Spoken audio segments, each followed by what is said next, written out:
नमस्कार प्यारे साथियों। विद्या संबल योजना 2026 से जुड़ा हुआ एक अति महत्वपूर्ण अपडेट है। किसके लिए, किस जिले के लिए? तो साथियों ये ऑल राजस्थान के लिए है। किसकी तरफ से ऑर्डर आया है? ये किसी जिला शिक्षा अधिकारी या जिला कलेक्टर की तरफ से नहीं है। कार्यालय निदेशक माध्यमिक शिक्षा राजस्थान बीकानेर की तरफ से है। किसके लिए साथियों ये ऑर्डर? तो ये ऑर्डर फर्स्ट ग्रेड लेक्चरर के लिए है। ग्रेड फर्स्ट के लिए यानी कि प्राध्यापक के लिए, हिस्ट्री से हो, ज्योग्राफी से हो, पॉलिटी से हो, इंग्लिश से हो, हिंदी से हो, जो लेक्चरर लगने हैं उनके लिए अति महत्वपूर्ण ऑर्डर है। क्या है साथियों, इसके अंदर क्या मेंशन कर रखा है, सारी जानकारी लेंगे। तो अगर आप प्राध्यापक के लिए गेस्ट फैकल्टी के रूप में आवेदन करना चाह रहे हैं विद्या संबल योजना के तहत, तो ये वीडियो आपके लिए बहुत ज़्यादा काम का रहेगा।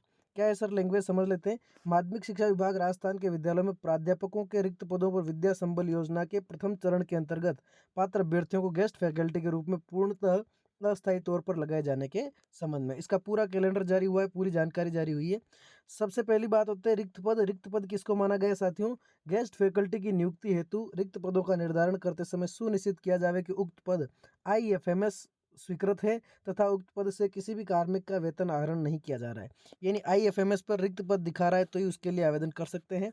ठीक है। और ये जो ऑर्डर है, खास बात क्या लिखी हुई है? वर्तमान में नगरीय क्षेत्रों में आज चुनाव के कारण आदर्श आचार संहिता लागू है तो उपरोक्त कार्रवाई केवल ग्रामीण क्षेत्रों में स्थित विद्यालय हेतु की जाए। ठीक है साहब। तो ग्रामीण क्षेत्रों में अगर कहीं पर भी प्राध्यापक की पोस्ट खाली है, लेक्चरर ग्रेड 1 की पोस्ट खाली है, तो उसके लिए आप अप्लाई कर सकते हैं। कब का ऑर्डर है साथियों? तो ऑर्डर की डेट देख सकते हैं। ये अभी सुबह मतलब शाम को 8 बजे का ऑर्डर है, 27 अगस्त का। ठीक है। राजकाज रेफरेंस नंबर ये दे रखे हैं। बीकानेर की तरफ से ऑर्डर आया है। विज्ञप्ति आप यहाँ पर पढ़ सकते हैं। सबसे पहले देखिए पद का नाम। ठीक है। तो प्राध्यापक अलग अलग विषय के लिए राजस्थान शिक्षा राज्य अधीनस्थ सेवा नियम 2021 में संबंधित पद और विषय हेतु वर्णित प्रावधानों के अनुसार। ठीक है साहब। नोट क्या दे रखा है, नोट पॉइंट को नोट कर लीजिए, आप समझ सकते हैं इसको। गेस्ट फैकल्टी है तो न्यूनतम आयु आवेदित पद से संबंधित सेवा नियमों में वर्णित प्रावधानों के अनुसार होगी। 21 साल की न्यूनतम आयु चाहिए। विद्या संबल योजना के तहत गेस्ट फैकल्टी के रूप में सेवानिवृत्त निजी अभ्यर्थी लगाए जाएंगे। सेवानिवृत्त शिक्षक गेस्ट फैकल्टी के रूप में लगाए जाने हेतु पात्र होंगे बशर्ते उसके आवेदित पद की न्यूनतम वांछित योग्यता अर्जित कर रखी हो। सेवानिवृत्त शिक्षक जो अधिकतम 65 साल की आयु तक की गेस्ट फैकल्टी के रूप में कार्य करने हेतु पात्र होंगे। भाषा विषयों को छोड़कर शेष विषयों के लिए अंग्रेजी माध्यम विद्यालय में अंग्रेजी माध्यम कक्षाओं के लिए गेस्ट फैकल्टी के रूप में लगाए जाने हेतु संबंधित पद और विषय के लिए संबंधित सेवा नियमों में प्रावधानित न्यूनतम शैक्षणिक वांछित अर्हता अंग्रेजी माध्यम में अर्जित की जाने अनिवार्य होगी। यानी कि जो लैंग्वेज है उसको छोड़ के आप चाहे हिस्ट्री के लेक्चरर हैं, अगर इंग्लिश मीडियम स्कूल में पोस्टिंग चाहते हैं तो आपका इंग्लिश मीडियम के अंदर जो है योग्यता होनी चाहिए। रिक्तियों की अगर बात की जाए इसके अंदर, तो विद्या संबल योजना के अंतर्गत गेस्ट फैकल्टी के रूप में विद्यालयों में स्वीकृत किंतु स्पष्ट रिक्त पद पर ही लगाया जाएगा। रिक्तियों का जो प्रकाशन है साथियों, वो इस विभाग की जो वेबसाइट है इस वेबसाइट पर किया जाएगा और संबंधित PO के नोटिस बोर्ड पर भी लगाया जाएगा। ठीक है।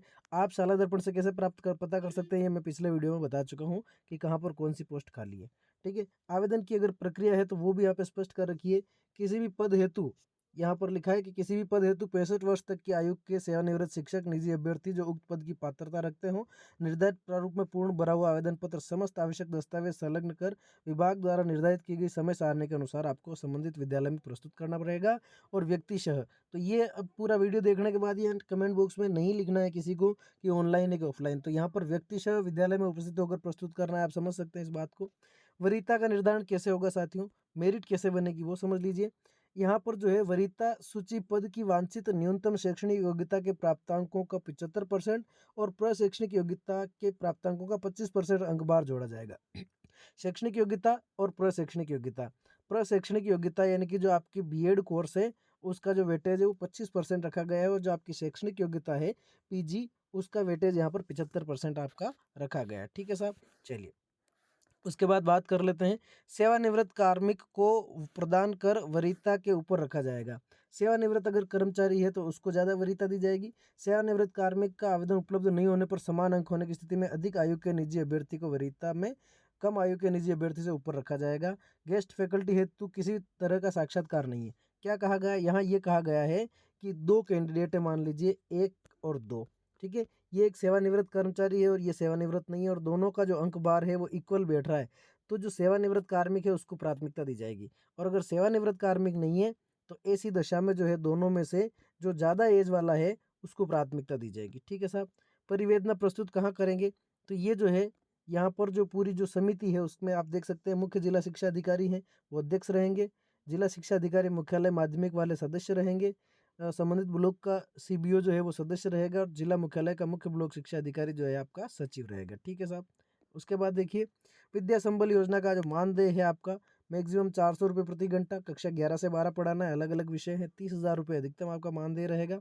अन्य शर्तें ये आप पढ़ लीजिएगा। गेस्ट फैकल्टी के रूप में सत्रांत यानी कि 31 मार्च 2026 तक अथवा नियमित प्रक्रिया से पद भरे जाने तक जो भी पहले हो तक के लिए पूर्णतः अस्थायी तौर पर लगाया जाएगा। यानी इसमें अगर किसी का सिलेक्शन होता है तो जैसे ही उस पद पर कोई रेगुलर भर्ती हो जाती है तो आपको वहाँ से हटा दिया जाएगा। दूसरा, अगर रेगुलर भर्ती नहीं होती है तो फाइनल डेट है 31 मार्च 2027, यहीं तक आपको इसके अंदर रखा जाएगा। ठीक है, तो उसके बाद में अगर निर्धारित अंतिम तिथि तक सहमति नहीं दिए जाने पर वरीयता सूची में जो है आगे वाले को ले लेंगे। तो ये आप समझ सकते हैं, कोई दिक्कत नहीं है। ये रूल मैं पूरा का पूरा टेलीग्राम चैनल के अंदर डाल दूंगा, पूरा सर्कुलर।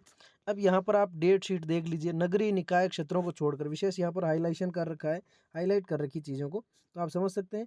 पीओ विद्यालय स्तरीय चयन समिति का गठन जो है पीओ स्तर पर जो है चयन समिति का गठन 27 तारीख को कर लिया गया।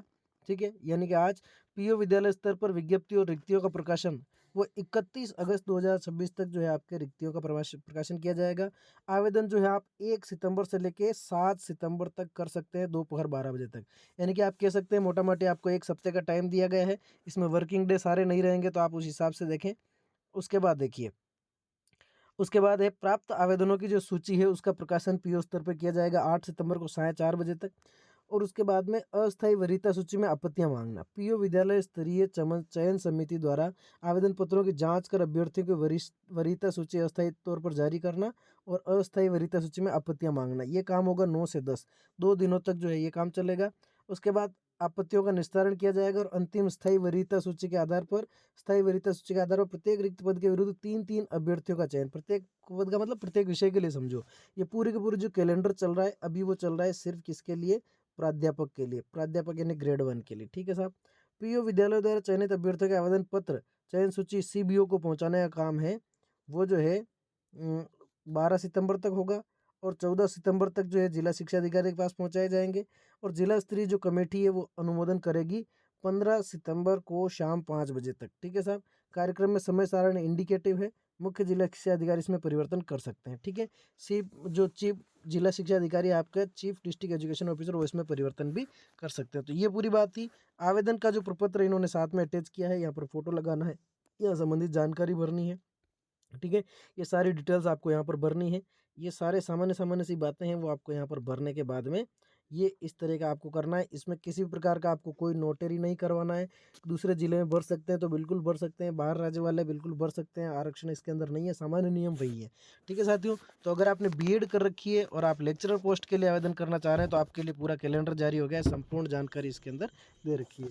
ठीक है साथियों, तो बस यही ध्यान रखिए। मिलेंगे अगले वीडियो में, तब तक के लिए आप सभी का बहुत बहुत धन्यवाद। और जो बाकी साथी हैं जिनको L1 के लिए अप्लाई करना है, L2 के लिए अप्लाई करना है, सेकंड ग्रेड के लिए अप्लाई करना है, कंप्यूटर अनुदेशक के लिए करना है, उनके संबंध में जो भी नई जानकारी आएगी आपको इस चैनल पर मिलती रहेगी। तो thank you so much, subscribe करिए, बाय।